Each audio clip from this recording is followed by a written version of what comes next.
Hey there, good morning. Welcome into Unpaid Interns. It is Friday, January 29th, the last Friday of January. Snow is on the ground here in Bloomington, and we have one final guest here on Alumni Week on Unpaid Interns. I'm Griffin Epstein, and we welcome in David Sugarman today, another IU alum, currently doing play-by-play for BEK Sports in North Dakota, and a recent graduate of IU just a couple years ago. David, great to have you on today. Thanks for having me. You definitely didn't save the best for last, but I hope I can live up to the other alumni this week. Well, I wanted to start with your job. I know you're still relatively new in North Dakota. You moved there in May. What's that transition been like, especially with the pandemic, and how has it gone so far? Yeah, it's been really good. I've really enjoyed it. I was in local news before, which was fun and exciting, but always knew I wanted to get back into play-by-play, and BEK gave me that opportunity. Obviously, it has been really interesting with the pandemic. We've been lucky to have a lot of games, but also have had a lot of games canceled and moved around on us, and at the last minute and close contact and different things like that, can really screw up schedules all around high school and college. But we've been able to make it through, and we're really, really busy right now, which is really good and better than the alternative. And luckily for us here at BEK, we also have the capability to do a lot of our games from the studio, which gives me a little bit of safety, I suppose, and can calm my anxiety a little bit that way. Not always having to be on site for a game that's maybe very far away, and we know not going to be maybe the best matchup in the world. So it's been a really good experience and been really fun to dive back in and get my feet, wet again in the play-by-play realm. I'm curious because you mentioned you were in local news. You were in Quincy, Illinois for 2 years as a sports anchor and reporter. Was it hard transitioning from that to going back to play-by-play? Yes and no. I mean, this was what I always wanted to do. It's, really what I fell in love with in college is play-by-play. I loved being on WIUX and got to do some BTN Student U games, which was always really exciting. And the Little Five, doing the women's race for a couple of years was one of the best experiences of my IU stay, career, whatever you want to call it. I think certainly there was a little bit of rust to shake off when I got here, and probably still is. And also, most of my experience in college for the play-by-play was with WIUX, so on the radio side. So obviously there are a lot of difference between how you broadcast a game on the radio and on TV. But the best part about what I'm doing here is just reps night after night. We're pretty busy stretch right now. It's like 5 games in the next 6 days or something like that, and then it'll pretty much continue like that through the rest of the month. So just continue to get reps, and everybody knows the more you do something, hopefully the better you get at it. So it's been a little bit of a transition, but it's been fun. One thing that's always interesting is kind of hear the routine of play-by-play broadcasters preparing for a game, especially when you're broadcasting so many games. I'd imagine that schedule and prep can be difficult. What's kind of the routine and preparation process like for you? Yeah, that's a really good question. I think for us, especially at the high school level, it can be a little bit of a crapshoot sometimes. I always remember when you cover a school like Indiana, and the IU, sports information staff was always so great to us and treated us like any other media.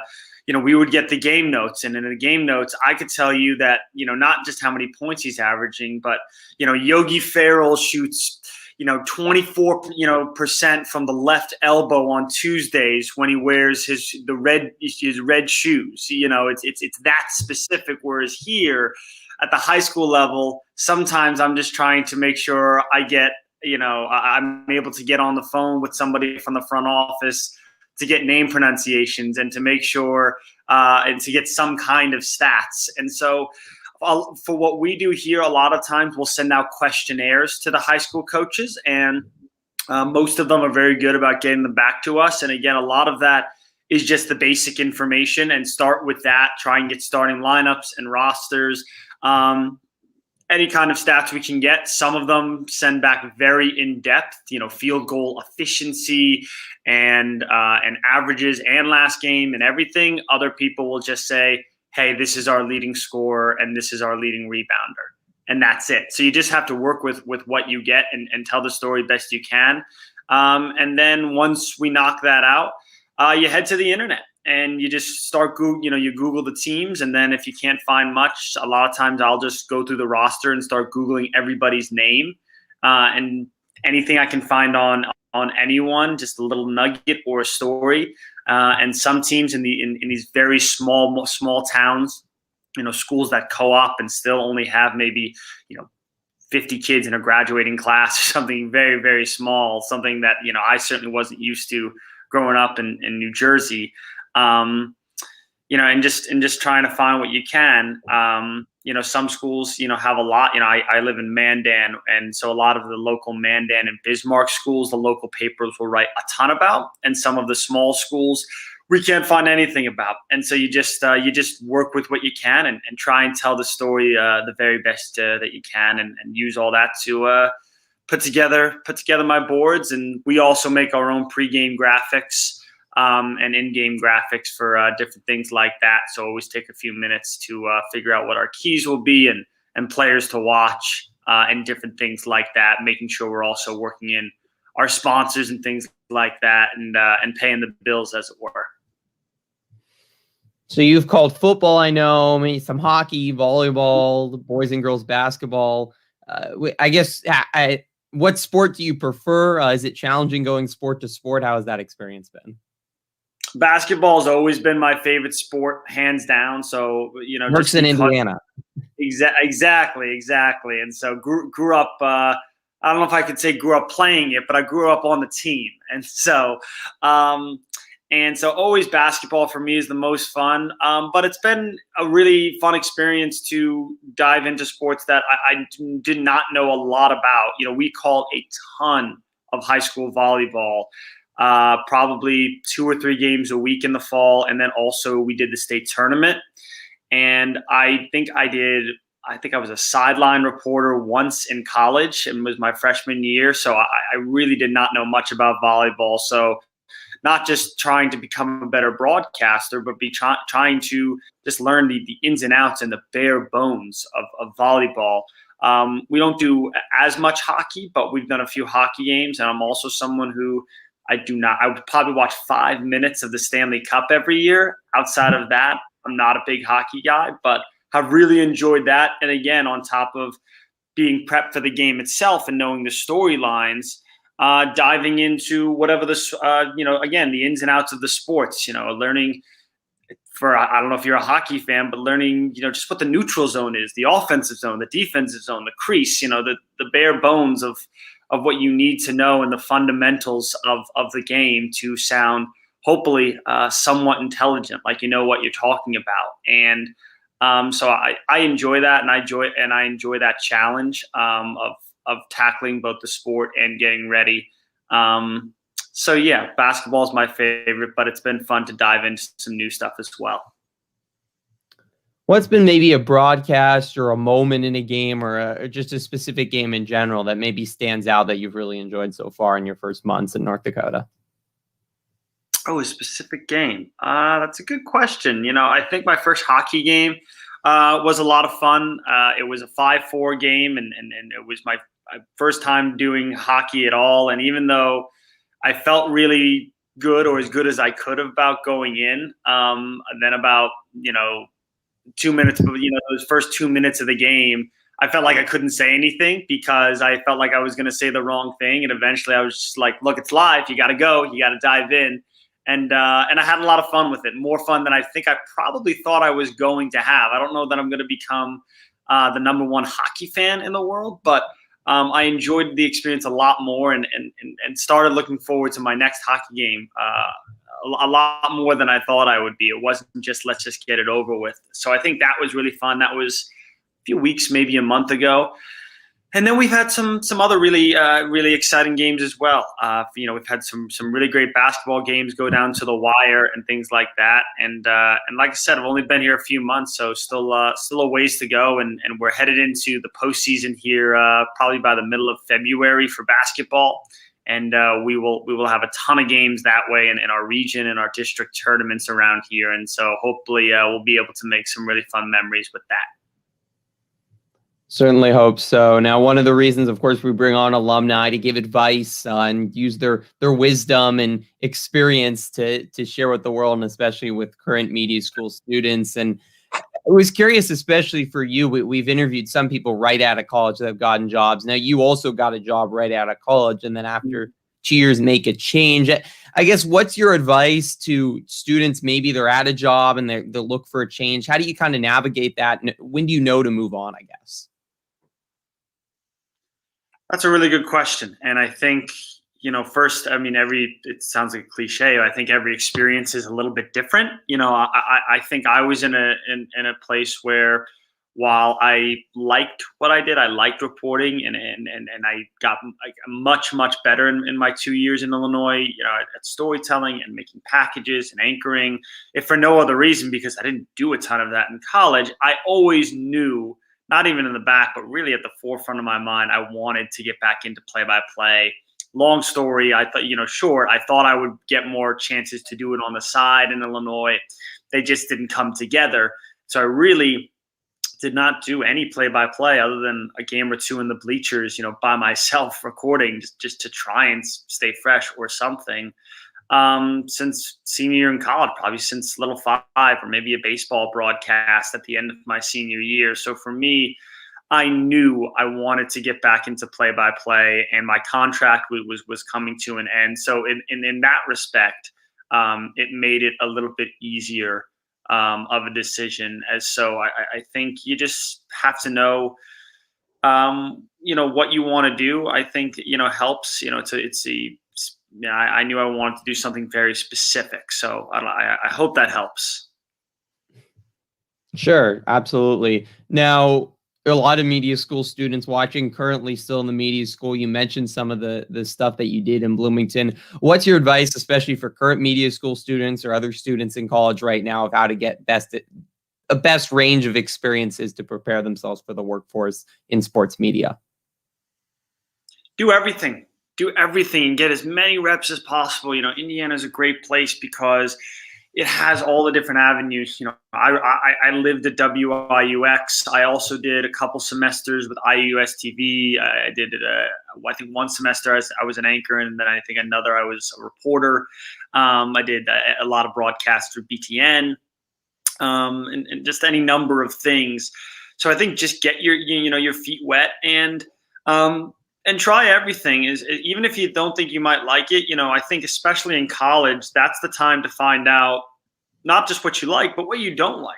If you spend a semester, let's say, anchoring at IUS TV Sports, and it wasn't for you, you didn't like it, that doesn't mean it was a waste of time. Now so you're not going to go chase an internship or a job for something that isn't up your alley. And then to go with that, I suppose, just get as many reps as possible, even, early on. I think a lot of people, naturally, they come to Indiana, they want to call Indiana basketball. And now, of course, they really want to call Indiana football as well. Well, of course, a lot of juniors and seniors and upperclassmen are dominating that. But how are you going to get on the air? Are you going to be willing to go do a field hockey broadcast, a volleyball broadcast, women's soccer? Are you going to take whatever the maybe lowest beat, the tennis beat on the IDS? I don't mean to insult anyone if that's not the lowest beat, but getting your feet wet and getting playing pretty well lately. I wouldn't mess around with them. Okay. So I won't offend anyone, but I think a lot of people will say, well, I'm going to sit out until, it's my junior year or whatever. But if you can get those opportunities early, one, you're getting on the air, you're getting better, you're getting experience. And when the opportunity comes, who are whether it be a professor or a student advisor, whatever it might be, are they going to take the person who's kind of been sitting on their butt, on the behind for the last couple of years? or are they going to take the person who's been grinding and working, lower level beats or just getting their foot in the door when there's now an opportunity to do a men's basketball game, a women's basketball game, football, whatever it might be, more prestigious opportunity, a more big time opportunity for a sport that most of us want to be involved in. That's definitely great advice. Specifically with play-by-play, it can be very technical and challenging on both radio or television. What's your advice, I guess, for getting better at kind of the X's and O's and fundamentals of play-by-play, and what in your mind makes a high-quality play-by-play broadcaster? Sure. I think, a couple of good questions. I think, first of all, again, I've said it a few times, but like anything else, it's just reps, getting on the air every single time. And I think it's really, really important to listen and or watch back yourself. It doesn't have to be every, second of every game all the time. You guys got classes and stuff going on in your lives, but it's really important to listen and I think figure out the why. I don't think whether you're good or bad one night, it's not good enough to just say, I was off tonight. I was lousy tonight. Well, why? Was my preparation not good? Did I not quite have the names quick enough? Or, did I just have an off night? Or what led to it? And then trying to remedy it the next time. And same thing in the other direction. Boy, I was really sharp tonight. I was really good. Well, why? You didn't just roll out of bed and hop on the air and win an award. No, you did something right.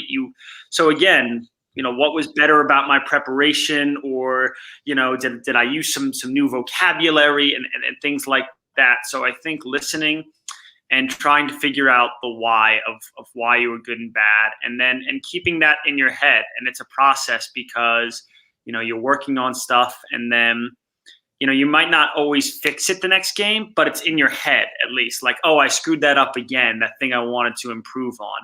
But okay, at least it's in your head now. So that's something. So you're conscious of it now. And then eventually you'll work that in or work it out, whatever, it is, whether it's new vocabulary or things you're trying to get better on. As far as what makes good play-by-play, obviously radio and TV are two pretty different mediums, but I think it all, goes back to preparation. Do you know your stuff? Do you know the storylines? Do you know the names? And being able to paint a full picture. And that means two different things. Obviously in radio, you are as the play-by-play guy, you are the eyes and ears of the listener, because they can't see anything. So, court geography and painting and getting, the fans involved and the details of the game. And TV, a little bit more, teeing up your analyst, conversational, a little bit more storyline wise, and that's in radio as well. So, but I think ultimately, whichever one you do, it all goes back to preparation, and a lot of the things overlap. Absolutely. Now, you spent 4 years in Bloomington. It's always fun to hear some memories and stories. What's maybe a story or a memory with your time with IU Sports Media that stands out? Really so many. And I don't just say that, it gave me, it was one of these deals where I came out of high school with, I had anchored what we called Panther power plays in high school. It was a thing in homeroom we did once, every week or two. And I was like, well, I might like this. And so I went to college to do it. And Indiana, I feel like, is where I discovered I really love doing this in sports broadcasting, and eventually figured out that I really like the play-by-play and the call and game side of it. I think one of my first significant memories is getting to go to the Pinstripe Bowl and call that. The kick was good, as it were. That was really, really exciting, getting to call that. And it was in my backyard. Like I mentioned, I'm from New Jersey. And so to be able to go to the new Yankee Stadium, I guess it's not so new anymore, but the new Yankee Stadium at the time, and call that game was so exciting. I'm sure if I listened back to the game, it would be nails on a chalkboard right now. But as a sophomore in college, I was pretty proud of myself and pretty happy. And that was just a really exciting experience and a great game. And I think a couple other big memories that come to mind is calling It would have been the Indiana State game.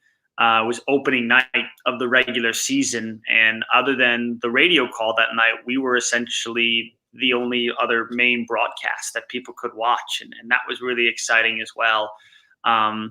Getting to do that, getting to do that game, even though IU just got blitzed that night. I think it was Archie Miller's first game, and I don't know if it ended up being a 30-point game, but it was close. It was really, really ugly. So not a great start to that era, but that was really fun. And I think the last thing that comes to mind, and I guess might have been my last broadcast at IU, was calling the women's Little 500. And that was something, again, it was such a bear to get ready for, to learn about bike racing and the ins and outs of the Little 500 and the massive production that, was so much bigger than anything I had ever done. And there were so many moving parts with production and working with a real color analyst, in Caitlin Van Kooten, who was so awesome and such a nice person, and a couple different sideline reporters, as well as in Dr. Clavio putting that all together. And so that's something that comes to mind too. That was crazy, crazy rewarding and fun. And I'm knock on wood that, we are in a closer to a post-pandemic world in the spring, and Little Five is back and kicking. Absolutely. We're all certainly hoping for that. You've had a couple years out of college. I've asked some of the other alums about this, though they've all graduated a little bit more recently. So you've had, I guess, a little bit more time being an adult. What do you miss most about being a college student and being in Bloomington compared to your current life now? Oh God, that's it sounds cliche. It's just being a college kid, and there's there was just a lot less pressure at the time, right? You're just going on the air, and it's all a little bit for fun and a little and just the college experience. Bloomington's a great place to go to school, and there are a lot of great people. Both, of course, I was in the media department a lot of the time, and I met my girlfriend there, who I'm still dating. I think she came on this podcast a few weeks ago, Courtney Robb. Yeah, we had Courtney on before the Outback Bowl to help give us the Ole Miss side of things for that. Perfect. Game, so as usual, I'm the sloppy seconds. No, but so met her, and of course that was wonderful and exciting, and just so many things. It was all brand new at the time, a lot of it, and both socially and media wise as well, sort of trying to carve out what my career might look like. And it seems like ages ago, and I haven't been able to get back to campus since graduation, I guess. But hopefully, like I said, in a post-pandemic world, hopefully in closer in the more near future than distant, maybe get a trip back to Indiana, because certainly some of the best years of my life. It's a great place to go to school, and I certainly feel for everyone right now who has not been able to be on campus as much, or not getting the true college experience of maybe always, whether it be going out to to parties or to Kirkwood, or just experiencing campus in the way most people are able to. Absolutely. Well, hope you can come back to Bloomington soon. Before I let you go, we're going to play a little fun game, a little rapid fire questions. So going to throw some questions at you, and keep them to maybe 30 seconds or so, and we'll see how it goes. So first question for you, who is your favorite IU player that you covered or got to broadcast games at IU? Favorite IU player I got to cover. I was always a fan of Divine Redding. He was always really funny in media, interviews, and was always a really, really nice guy. So he definitely comes to mind, and loved covering, even though they weren't great while I was there, always loved covering Indiana football. So I'm sure I can think of other people, but he's the first guy that comes to mind. How about this? This has been a fun question I've asked. There's a lot of interesting classes at Indiana outside of the media school, outside of sports media. What was either your favorite or most interesting class that you took that wasn't media or sports related? Easy. That was acting. I was a theater minor for a little while. I love movies and I love the theater. My aunt is actually a casting director. She came to do a talk at IU once. She works on Unfortunately, not right now, but she works on a lot of Broadway productions, and I did that both to sort of help my on-air performance and learn some things that way, but also just kind of get an acting itch because I never did school plays because I was always playing sports and stuff like that. And I really, really enjoyed. I took maybe 3 or 4 different types of acting classes, and love those. And yeah, love the theater department. Were you actually in some productions at Indiana? I was not. I was always, because they, and rightfully so, they take a big commitment. And I was especially as I got into my sophomore, junior, senior year, I was beginning to travel with student radio and being out a lot, and they needed you for weeks and months at a time. So I had to go see many of the shows, a lot of them which were really good. I'd seen them from my classes, but was not in any of the productions, and that's probably a good thing. I'm sure I was not as good as I thought I might have been. I was hoping you'd played some fun characters, but unfortunately not. No, I did. I mean, we did a couple of scenes, in for classes and for projects and things like that. And I think I had to do a tiny bit of Shakespeare at one point, but again, only like a scene or something, and or a monologue. And I couldn't even tell you what it was from now, but so something I really enjoyed. But yeah, maybe when I'm retired, there's a community theater that needs a stagehand. That sounds like a lot of fun. All right, next question for you. What is your favorite spot in Bloomington, on campus or off campus? Favorite spot? That's a good one. I mean, I was always in Franklin Hall, when that was, when that went up. So that certainly comes to mind. And a lot of people rag on it, but I lived in the dorms for 2 years, so I gotta show some love to the right food court. And I loved also, I'm forgetting what the name of the gym was called, the gym that had like 10 different basketball courts. I was there all the time playing pickup with my friends, and so that was a place on campus that loved being at. I think now the Bill Garrett Fieldhouse, but it's had some name changes over the years. Okay, it definitely wasn't. It was just called, I don't know if it wasn't the WIC, but anyway, I was always there a lot with my friends playing pickup. All right, a little bit of change here in these quick questions. You're obviously in North Dakota now. You're in Illinois before. You're originally from the East Coast. Imagine things are a little bit different. Life's a little different in North Dakota than in other places you've lived in. What's been the biggest cultural shift for you living in North Dakota in these last 6 or so months? Well, I have a livestock auction that is like down the block from me. So there have been nights where, I kid you not, I pull into my garage and then I get out and I can hear a bunch of cows, mooing and yelling, as it were. And so there hasn't been a lot of that in the places I've lived. And so it's really interesting. I'm in a little bit more of a town that has, it has all the amenities. It has like every fast food chain and different, and it has, gym, grocery store, all that sort of stuff. But you go 5-10 miles away, if that, and then it's just sort of nothing for miles. And so sort of getting used to that. I remember even, driving to Illinois for the first time, where I was, a very rural part of Illinois, and there was just nothing. And I was like, is there going to be a movie theater here? Is there going to be a mall here or something? I even remember one of my first times in Illinois driving to a game. I was driving to a baseball game about an hour away, and I had my GPS on, and there was just nothing for 30, 40, however many miles. And then it said the the field is in a mile on your left. And I said, there's just no way, I have to be lost, because I haven't seen anything, a McDonald's civilization, for ages. And then, as if somebody literally just dropped a field or school in the middle of nowhere. And so getting used to that now, I don't have, I don't get as nervous when I'm driving for 2 hours or so and don't see anything now, because that's what it really is. They dropped something in the middle of nowhere. So between that and the livestock auction, at some point I'm going to go out and have to pick my dinner one of these days.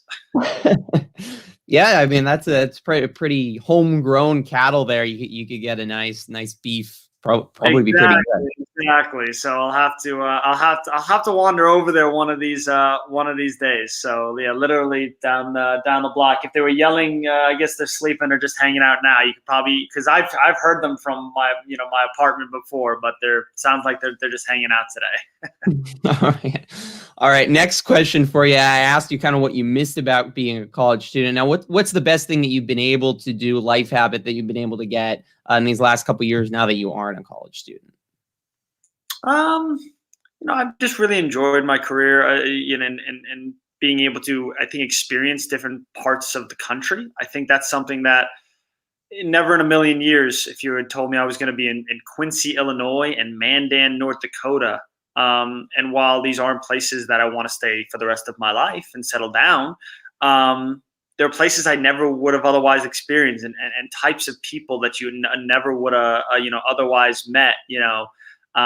My dad always joked, New Jersey's got a little bit of a reputation that, David, I promise you, there are nice people in this world. You just got to leave, New Jersey to find them.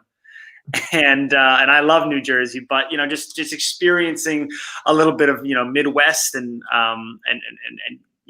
hospitality and different things like that. And I got that a little bit in Indiana, but it's different because you're in a college campus. You're with college kids and kids from both coasts. I met a ton of kids from New Jersey and New York, as well as from the West Coast and everywhere kind of in between, and the Chicago area where Courtney's from. And so I think experiencing different parts of the country and different people has been eye-opening and made me sort of think a little bit more well-rounded. Even if it's someone's opinions who I don't agree with, I now can sort of understand someone who thinks a certain way and don't just sort of cast them aside as I might have before when I was a younger, stupider college kid. That's really interesting. All right, just two more questions for you. Who is your favorite play-by-play broadcaster? Ian Eagle. Love Ian Eagle. I know he's a popular guy with a lot of people. Growing up, I was kind of spoiled because, of course, he's on a lot of national broadcasts for CBS and occasionally TNT, but he's also the Nets play-by-play guy, and absolutely loved him.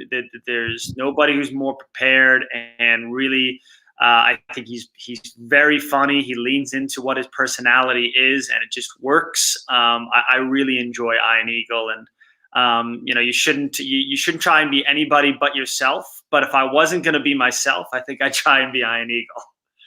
That's a good choice. I'm a big fan of Ian Eagle as well.